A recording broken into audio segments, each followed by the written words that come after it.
Hello అండి, welcome to my channel. నేను మీ విజయలక్ష్మి. ఈరోజు హిస్టరీ క్లాస్కి వచ్చాం, నేర్చుకుందాం. ఏంటంటే అందరూ అనుకుంటారు హిస్టరీ అంటే బోరింగ్ సబ్జెక్ట్. నేను స్కూల్లో చెప్పేటప్పుడు స్టూడెంట్స్ అనేవారు, మ్యామ్ హిస్టరీయా మాకు చాలా బోరు, నిద్ర వచ్చేస్తుంది మ్యామ్ అంటే. నేను అనేదాన్ని, ఆ నిద్ర వస్తే పడుకోండి కానీ ఫస్ట్ వినండి అని. హిస్టరీ ఇంకా క్లాస్ స్టార్ట్ చేసాక ఇంకా ఒకరి తర్వాత ఒకరు, లేదు మ్యామ్ ఇప్పుడు నిద్ర రావట్లేదు, చాలా ఇంట్రెస్ట్గా ఉంది, ఇంకా చెప్పండి అనేవారు.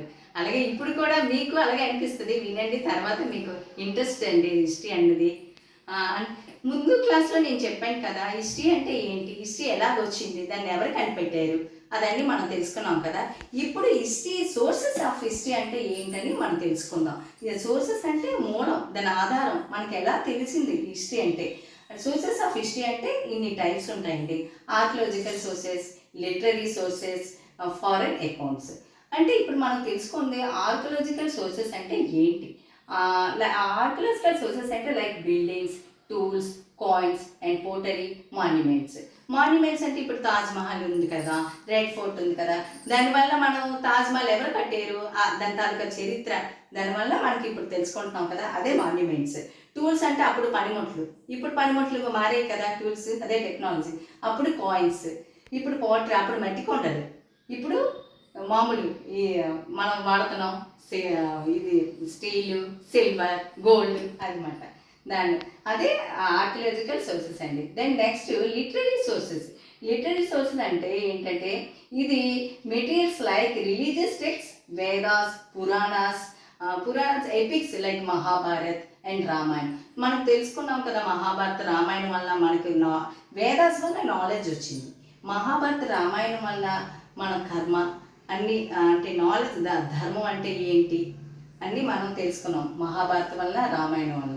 అది next foreign accounts, the writings of the Roman, Chinese, Greek and Arab travellers. Foreign accounts వాళ్ళు మన రోమన్ రైటింగ్, చైనీస్ది, గ్రీక్, అరబ్ ట్రావెలర్స్, అది దానివల్ల కూడా మనకి హిస్టరీ తెలుసుకున్నాం. అయితే చైనీస్ ట్రావెలర్స్ ఎవరెవరు వచ్చారంటే వాళ్ళు Chinese travellers are Buddhist monks like Faxian and Xuanzang. Faxian ఏమో 5th century వచ్చారు, యుయాన్ సాంగ్ 7th century. వాళ్ళు బుద్ధిస్ట్ మాంక్స్ అండి. తర్వాత రోమన్ రైటింగ్ మనకి ఏంటిది, అదే రిఫర్స్ టు లాటిన్ స్క్రిప్ట్. మన లాటిన్ స్క్రిప్ట్ దేని వల్ల వచ్చింది, రోమన్ రైటింగ్, అదే లాటిన్ స్క్రిప్ట్ అన్నమాట. ఆ తర్వాత Chinese writing system is known as a hanzi అంటారు. Chinese writing system is known as a hanzi అన్నమాట. అదే హంజ్ అంటే మనం చైనీస్ రైటింగ్ సిస్టమ్.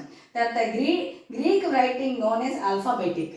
ఇప్పుడు మనం ఆల్ఫాబెట్స్ చేస్తున్నాం కదా. Greek system of writing was one of the contribution of the English language, consonants, vowels కదా. దానివల్ల మన Greek writing known as alphabetic, Greek system of writing was one of the main contribution of the English language. ఇదండి దీనివల్ల sources of history. ఇది short type question, మీకు ఇలాగే వస్తాయి మీకు ఎగ్జామ్స్లో. ఆర్కియలాజికల్ సోర్సెస్ అంటే ఇది మీరు రాసుకోవచ్చు. లిటరరీ సోర్సెస్ అంటే ఈ విధంగా return materials like religious text, Vedas, Puranas అని ఇలా రాసుకోవచ్చు. ఫారెన్ అకౌంట్ అంటే మీరు ఇలా. చైనీస్ ట్రావెలర్ ఎవరు వచ్చారు మన ఇండియాకి అంటే అప్పుడు ఫాయన్ అని రాసుకోవచ్చు. ఇంకొక అతను ఎవరు వచ్చారు అంటే యుయాన్ సాంగ్. అతను ఎప్పుడు వచ్చాడు, ఫాయన్ అంటే 5th century. ఆ తర్వాత యుయాన్ సాంగ్ ఎవరు, అతను ఎప్పుడు వచ్చాడు ఇండియా, 7th century. వీళ్ళిద్దరు బుద్ధిస్ట్ మాంక్స్ అన్నమాట. అది రోమన్ రైటింగ్ ఏంటది, అది రిఫర్స్ టు లాటిన్ స్క్రిప్ట్ అన్నమాట. చైనీస్ రైటింగ్ సిస్టమ్ ఎలా ఫిల్ ఇన్ ది బ్లాంక్స్ వస్తాయండి ఇక్కడ మీకు. Roman writing refers to dash అంటే లాటిన్ స్క్రిప్ట్ అని రాసుకోవాలి. Chinese writing system is known as అని ఫిల్ ఇన్ ద బ్లాంక్స్ అప్పుడు హాంజ్ అని రాసుకోవాలి. గ్రీక్ రైటింగ్ నోన్ యాజ్ ఏంటనే ఫిల్ ఇన్ ద బ్లాంక్స్లో ఆల్ఫాబెటిక్. ఈ విధంగా క్వశ్చన్ ఆన్సర్స్ మీకు యూజ్ఫుల్ అవుతాయండి. అదేనండి, మరికొన్ని విషయాలతో నెక్స్ట్ క్లాస్లో కలుసుకుందాం. Okay, bye and thank you.